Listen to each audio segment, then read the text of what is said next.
यानी इसमें पढ़ना पड़ेगा पूरा विद्युत वाला चैप्टर ना। तो विद्युत वाले में क्या क्या है, जैसे पढ़ना पड़ेगा इसमें सेल क्या होता है, परिपथ क्या होता है, धारा क्या होती है। तो यहाँ सबसे पहले जो हम पढ़ेंगे वो पढ़ेंगे पदार्थ। किसके बारे में पढ़ेंगे? पदार्थ, यानी क्या? मैटर। तो आप लोग को पता होगा कि मैटर के कितने स्टेट्स बताए गए हैं? 5 स्टेट्स ना। कौन कौन से? ठोस, द्रव, गैस, प्लाज्मा, बीईसी, यही बताया गया है।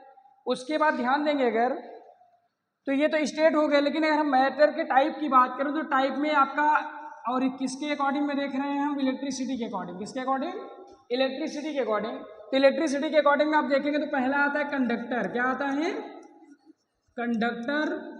और सेकेंड आता है सेमी कंडक्टर।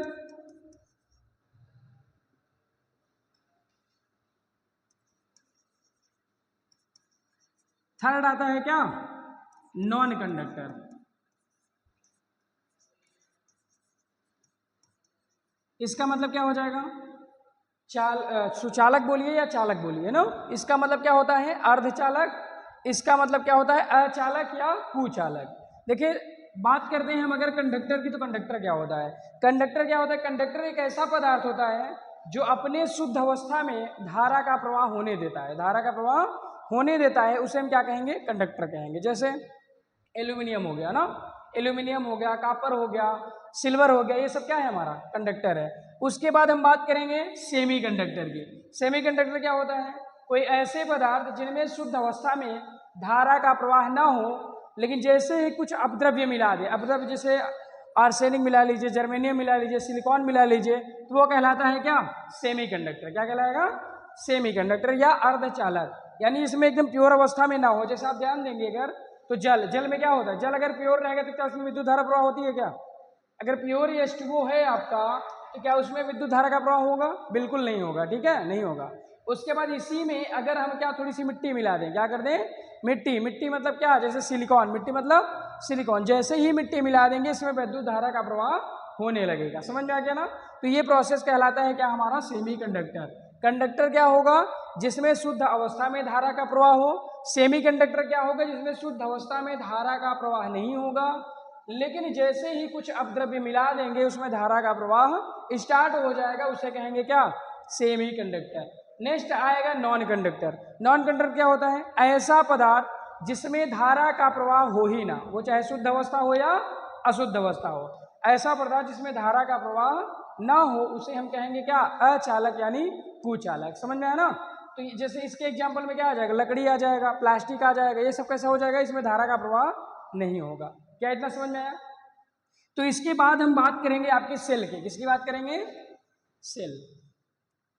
सेल या बैटरी। तो आप लोग को पता होगा सेल या बैटरी क्या होता है। जैसे अगर हम बात करें कि मोटर क्या होता है, क्या होता है? मोटर। तो मोटर क्या होता है? देखिए मोटर करता क्या है? विद्युत ऊर्जा को यांत्रिक ऊर्जा में बदलता है। जैसे फैन चल रहा है ना, तो क्या करेगी? विद्युत ऊर्जा को यांत्रिक ऊर्जा में बदल रहा है। और वही जो सेल होता है वो रासायनिक ऊर्जा को किसमें करता है? विद्युत ऊर्जा। किसमें करता है? विद्युत। क्योंकि आपने पढ़ा होगा कि सेल बना किससे किससे होता है। सेल में दो चीज होता है, एक तो इलेक्ट्रोड होता है और एक होता है इलेक्ट्रोलाइट्स। एक इलेक्ट्रोड और एक इलेक्ट्रोलाइट्स। इलेक्ट्रोड आपके दो प्रकार के होते हैं, कैथोड और एनोड। सुने होंगे ना, कैथोड और एनोड। और इसमें देखेंगे अगर इलेक्ट्रोलाइट्स की बात करेंगे तो कॉपर सल्फेट हो सकता है। मतलब ऐसा होगा कि जैसे कॉपर सल्फेट एक विलयन होता है। कैसा होता है? विलयन होगा। इलेक्ट्रोड एक क्षण जैसा होती है। तो यहाँ से ध्यान देंगे कि जो सेल का काम क्या होता है? रासायनिक ऊर्जा को विद्युत ऊर्जा में बदलना। तो डिफिनेशन में क्या लिखा जा सकता है यहाँ पे कि सेल एक ऐसी युक्ति है, सेल एक ऐसी युक्ति है जो रासायनिक ऊर्जा को विद्युत ऊर्जा में परिवर्तित करती है। समझ में आ गया ना? और सेल के प्रकार देखेंगे तो सेल के कई प्रकार होते हैं। सेल में आप देखेंगे जैसे केमिस्ट्री में पढ़ेंगे तो उसमें कई टाइप से दिए हैं। अब चायक सेल ना, शुष्क सेल, डेनियल सेल, ये सब कई दिए गए हैं। तो यहाँ से सेल का ये हमारा होता है क्या? प्रोसेस खत्म। समझ में ना? लिखना भी पड़ेगा आप लोग को, लिखाना पड़ेगा ना। इसी में हम बताते जाएंगे, लिख लोगे क्या? बोलते जाएंगे, लिख लेना। ठीक है, लेकिन सेल का लिखिए। देखिए सेल एक ऐसी युक्ति है, सेल एक ऐसी युक्ति है, सेल एक ऐसी युक्ति है जो रासायनिक ऊर्जा को विद्युत ऊर्जा में परिवर्तित करती है। सेल एक ऐसी युक्ति है जो रासायनिक ऊर्जा को विद्युत ऊर्जा में परिवर्तित करता है या करती है ना। और सेल का जो प्रतीक देखेंगे तो परिपथ में दिखाया कैसे जाता है, तो सेल जो इस टाइप का दिखाया जाएगा,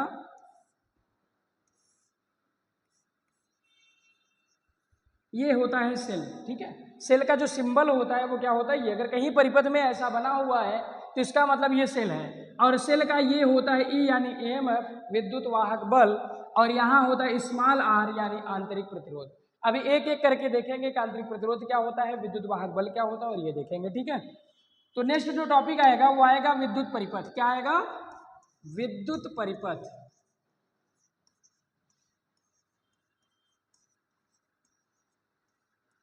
देखिए विद्युत परिपथ में होगा क्या, इसमें कई चीजें होती है, जैसे ये हो गया हमारा प्रतिरोध,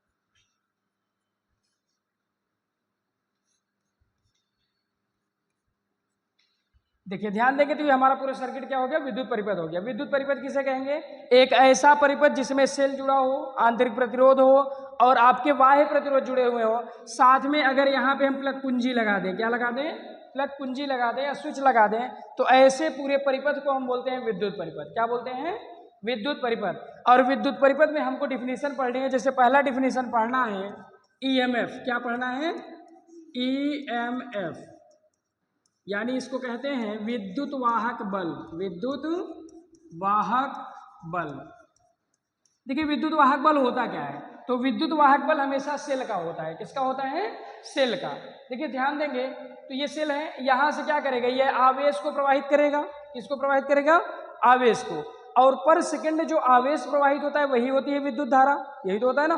तो जब ये आवेश को प्रवाहित करेगा यहां से लेके यहां तक, तो इस सेल को कुछ ना कुछ कार्य करना पड़ेगा। तो आप बोलेंगे कि आवेश को, क्या कहेंगे, आवेश को संपूर्ण परिपथ में प्रवाहित करने में सेल द्वारा किया गया कार्य। आवेश को संपूर्ण परिपथ में प्रवाहित करने में सेल द्वारा किया गया कार्य क्या कहलाएगा, विद्युत वाहक बल कहलाएगा। इसका मतलब अगर यहां से स्टार्ट करते पूरे परिपथ की अगर हम बात करें तो वहां विद्युत वाहक बल होगा।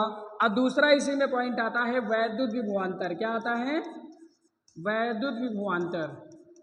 देखिए वैद्युत विभवांतर क्या होगा, अगर ये सेल के भीतर, जैसे हमने क्या किया कि पूरे सेल की बात किया, जब पूरे सेल की बात करेंगे तो विद्युत वाहक बल कहलाएगा। और हम बात करते हैं अगर किसने की, सिर्फ परिपथ के किन्हीं दो बिंदुओं के मध्य, परिपथ के किन्हीं दो बिंदुओं के मध्य, तो आप ध्यान देंगे यहां से आवेश ऐसे जाएगा तो यहां भी प्रवाहित करने में सेल द्वारा कुछ ना कुछ कार्य करना पड़ेगा। तो क्या बोलेंगे, परिपथ के किन्हीं दो बिंदुओं के मध्य आवेश को प्रवाहित करने में सेल द्वारा किया गया कार्य क्या कहलाएगा, वैद्युत विभवांतर कहलाएगा। क्या कहलाएगा, वैद्युत विभवांतर। इसका जो प्रतीक होता है वो क्या होता है, E होता है। और ये W अपान हो जाएगा कितना, Q। मात्रक देखेंगे तो क्या बनेगा, आप लोग पता होगा W का होता है जूल, सही है, अप्रति इसका होता है कितना, कूलाम। दोनों मिलाकर के जूल प्रति कूलाम यानी कितना, वोल्ट। क्या हो जाएगा, वोल्ट हो जाएगा। समझ में आया, तो ये आपको दिखाया जाएगा यहाँ पे। और सेम ऐसे ही विद्युत विभवांतर का भी होता है V = W अपान Q। क्या होता है, W अपान Q होता है। और इसका भी मात्रक सेम यही होगा। तो आपकी जो हेडिंग बनेगी वो क्या बनेगी, EMF बनेगी। बना लीजिए। परिपथ अच्छा नहीं बनाया है क्या, लिख लीजिए इसको भी। लिखिए विद्युत परिपथ।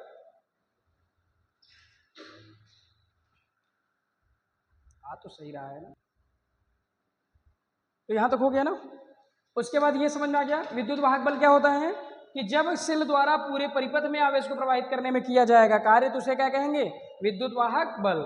और जब किन्हीं दो बिंदुओं के मध्य में प्रवाहित करने में किया जाएगा कार्य तो क्या कहेंगे, वैद्युत विभवांतर कहेंगे। क्या कोई दिक्कत है यहाँ तक। अब इसी में हम नेक्स्ट हेडिंग जो आती है वो आती है वैद्युत धारा। क्या आती है, वैद्युत धारा।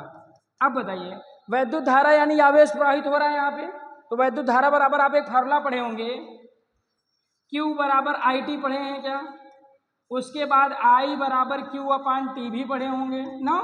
तो अगर हम यहाँ T को एकांक मान लें, कितना मान लें, एकांक यानी एक मान लेते हैं, तो क्या लिखेंगे, एकांक समय में, एकांक समय में सेल द्वारा प्रवाहित आवेश की मात्रा, सेल द्वारा प्रवाहित आवेश की मात्रा कहलाता है क्या, वैद्युत धारा। या हम बोल सकते हैं आवेश प्रवाह की दर, आवेश प्रवाह की दर विद्युत धारा कहलाता है। क्या कहलाता है, विद्युत धारा। यानी अगर हम बात करेंगे आवेश प्रवाह की दर तो वो कहलाएगा क्या, विद्युत धारा कहलाएगा। और विद्युत धारा को डिनोट किससे किया जाता है, आई से डिनोट किया जाएगा। ये होता है आपका प्रतीक इसका, ठीक है, ये गोला नहीं बनेगा। उसके बाद हम क्या बात करेंगे, अगर सूत्र की बात करें तो सूत्र बन जाएगा I equal to Q upon T. उसके बाद अगर हम मात्रक की बात करें तो क्या बनेगा, इसका मात्रक आएगा कूलाम प्रति सेकेंड या एम्पियर बन जाएगा, सही है। या तो कूलाम प्रति सेकेंड या हम क्या बोलेंगे, एम्पियर बोलेंगे, क्या, वैद्युत धारा का। उसके बाद हम बात करेंगे तो आपका हो जाएगा प्रतिरोध। क्या आएगा, प्रतिरोध। तो प्रतिरोध क्या होता है, देखिए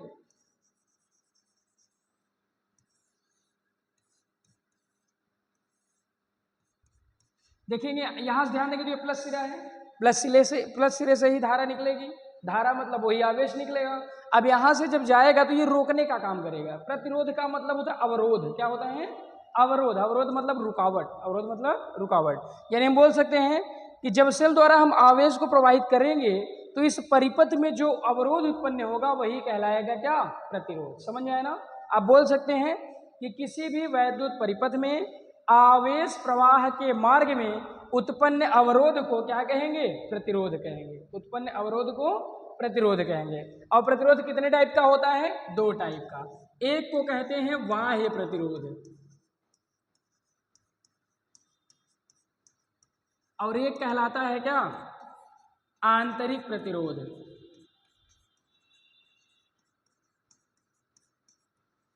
ये कहलाता है एक्सटर्नल रेजिस्टेंस।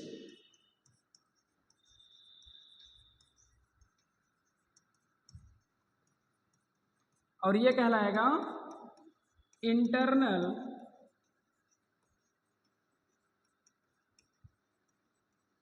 यहां तक समझ में आया। देखिए करेंगे क्या, बाह्य प्रतिरोध की अगर हम बात करें तो क्या बोलेंगे, सेल के बाहर, क्या बोलेंगे, सेल के बाहर आवेश प्रवाह के मार्ग में उत्पन्न अवरोध को क्या कहेंगे, बाह्य प्रतिरोध। इसका जो प्रतीक होता है वो क्या होता है, इसका जो प्रतीक होता है वो कैपिटल आर होता है। क्या होता है, कैपिटल आर।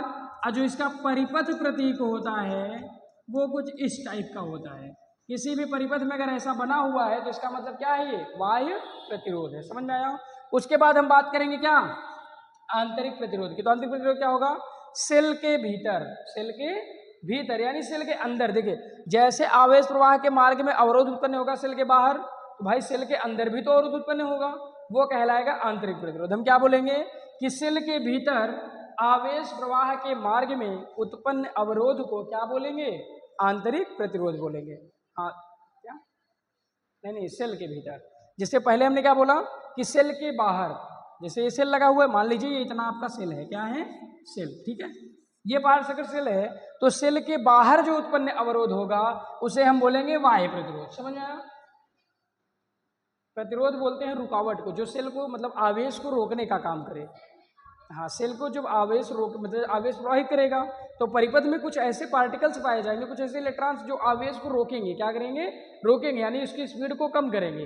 तो उसी को क्या बोला जाता है, और अभी जाते हो जैसे रोड पे देखो, रोड पे ब्रेकर बना रहता है ना, ब्रेकर वो अवरोध बोला जाता है। क्या बोला जाता है, अवरोध, अवरोधक बोला जाता है।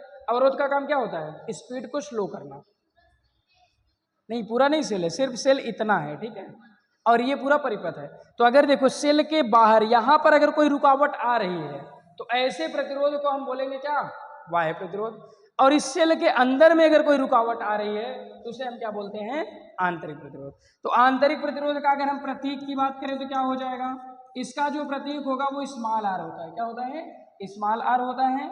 और जो इसका परिपथ प्रतीक होता है, देखिए परिपथ में क्या होता है, परिपथ में ये हमेशा धन ऋण वाले सिरे पे दिखाया जाएगा। कहाँ दिखाया जाएगा, ऋण वाले में। यानी परिपथ में जब दिखाया जाएगा आपका आंतरिक प्रतिरोध तो ये ऐसे दिखाया जाएगा। हमेशा जो छोटा वाला सिरा बन रहा है ना, यानी ये वाला प्लस होता है, दूसरा वाला माइनस, तो माइनस वाले सिरे पे हमेशा दिखाया जाएगा क्या, आपका आंतरिक प्रतिरोध। क्या यहाँ तक क्लियर हो गया। इसके बाद जो हेडिंग आती है आपकी, नेक्स्ट जो यहाँ से हेडिंग स्टार्ट होती है आप देखेंगे तो इसमें का हमने क्या क्या पढ़ा, ईएमएफ पढ़ लिया, वैद्युत विभवांतर पढ़ लिया, वैद्युत धारा पढ़ लिया, प्रतिरोध पढ़ लिया, बाह्य प्रतिरोध और आंतरिक प्रतिरोध, इतना तो हो गया। इसके बाद अगर हम बात करेंगे इस